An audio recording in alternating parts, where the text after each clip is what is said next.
a joint task force of law enforcement working together on this one. And today, CPD Superintendent David Brown says of a bigger strategy to thwart gang violence and maximize prison time for those who will be found guilty. 5 members of a faction of the gangster disciples indicted for. In announcing the indictments, U.S. Attorney John Lausch says this is a federal case because it falls under federal racketeering organized crime statute. Charged are 30-year-old Charles, 28-year-old Ken Anderson, 22-year-old Christopher Thomas, 22-year-old T. Carlos Offord, and 22-year-old Marcus Smart. The indictment alleges the 5 used social media to brag about their crimes, a way to intimidate and promote their standing within the gang, which operates in the 60th and Kingdom area. But U.S. Attorney Lausch says by social media, in a way, they set So 5 people in custody who before. 5 people who were alleged to have committed a murder in broad daylight in the middle of the afternoon in the city of Chicago, okay? And now it's known to them, and it's known to anybody else who might be committing similar acts of brazen violence, right? And who may brag about it or not brag about it, that their day has come.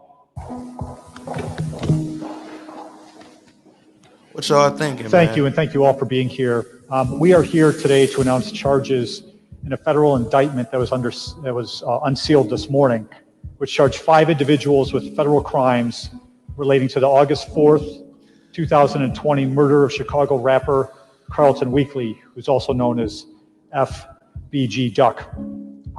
Charges also relate to the shooting of 2 other individuals during that same attack.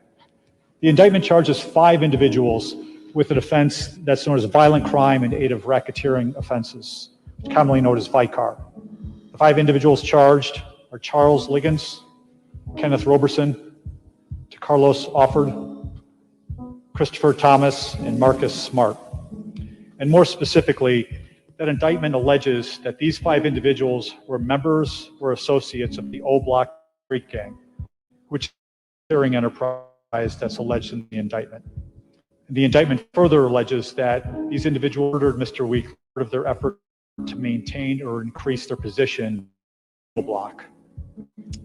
The indictment also alleges that the O Block Gang enhanced the enterprise and the enterprise's members and its activities in various ways, to include publicly claiming responsibility for acts of violence committed by the enterprise, taunting members, and also just that the Opal enterprise sought to increase its status on social media platforms and music. In addition to the first count, which involves murder, the indictment also charges us with conspiracy to commit the murder, various assault cases to the same shooting incident related to discharging those firearms during and in relation to those federal crimes of violence.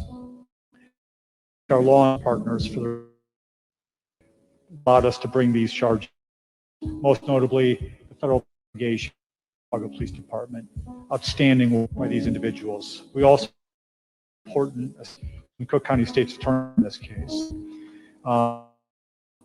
And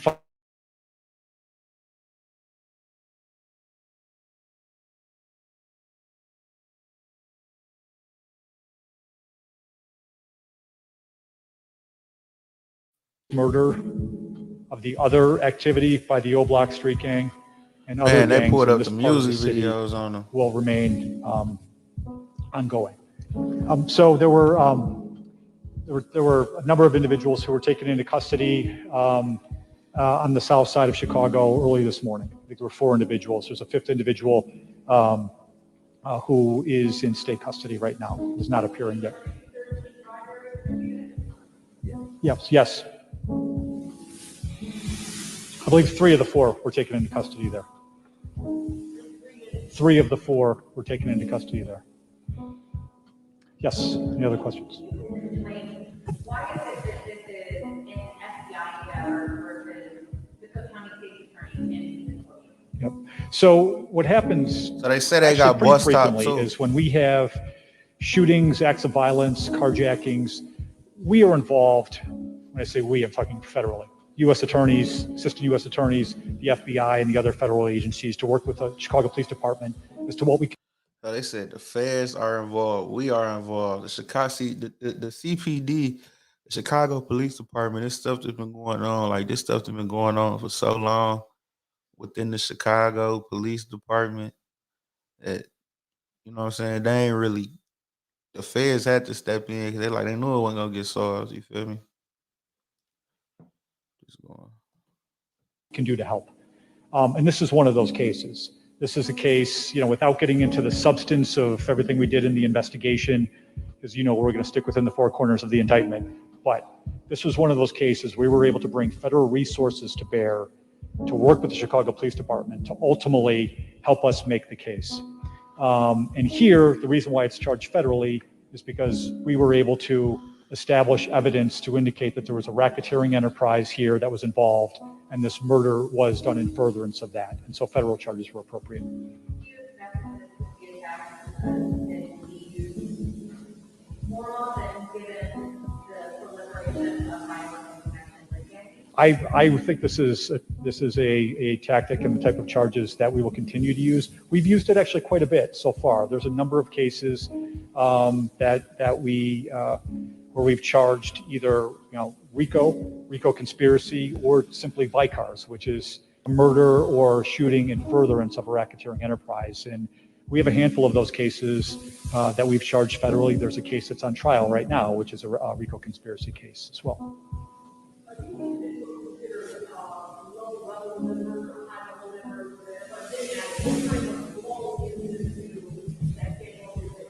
Yeah, that's a good question. I mean, unfortunately, I'm not going to be able to answer that. It doesn't come, within the four corners of what's charged in the indictment. But here's what I will say directly in response to that. Anyone who is involved in shooting and murdering somebody else, okay, which is what is alleged in the indictment here, that is a critical member of that particular gang or enterprise. And so in that sense, this is a significant charge.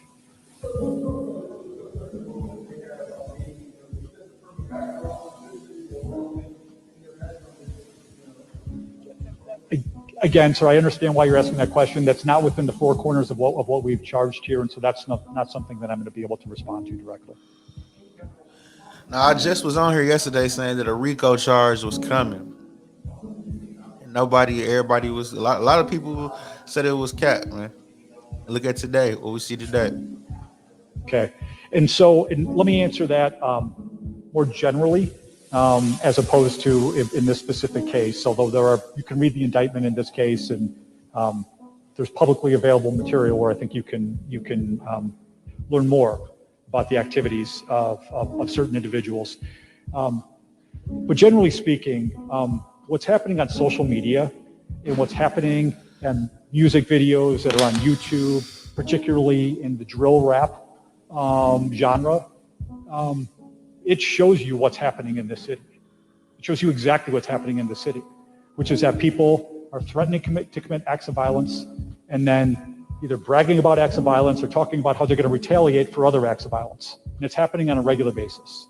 And so, again, that is why it is significant that, as law enforcement, we're able to investigate and then ultimately hold people accountable for their acts they're committing. But for instance, you can go on the internet right now, you can see people in music videos, guns all over the place, talking about who they've shot or who they're going to shoot. So it can become, for cases, it can become evidence that we gather during the course of the case. But to kind of take the last two questions and kind of put them together, which I think might be a good way to sum up, right? So whenever you arrest gang members, there's always a risk that you create a vacuum, right? And that's what, law enforcement, our first responders, our police officer and our federal agents, they are zeroed in on that. And they are trying to figure out, okay, where might the vacuum come? Where might the retaliation come? And what can we do to try and prevent that? But here's the other thing that a case like this does. There are now 5 people in custody who weren't in custody before. 5 people who were alleged to have committed a murder in broad daylight in the middle of the afternoon in the city of Chicago, okay? And now it's known to them, and it's known to anybody else who might be committing similar acts of brazen violence, right? and who made that their day has come. They have been. They will have their day in court. They are presumed innocent, but their day has come, and and there's a long end if we're able to prove them guilty, and that is significant, right? If this gives pause, even 1 minute of pause to somebody who might think it's a cool thing to do to get on video, to bring out some guns, let's talk about how I'm going to shoot somebody. If this gives pause to them, we're doing something good. We're doing a lot good, and we're going to continue to do more of this. Okay? Thank you very much. We appreciate it. Shit.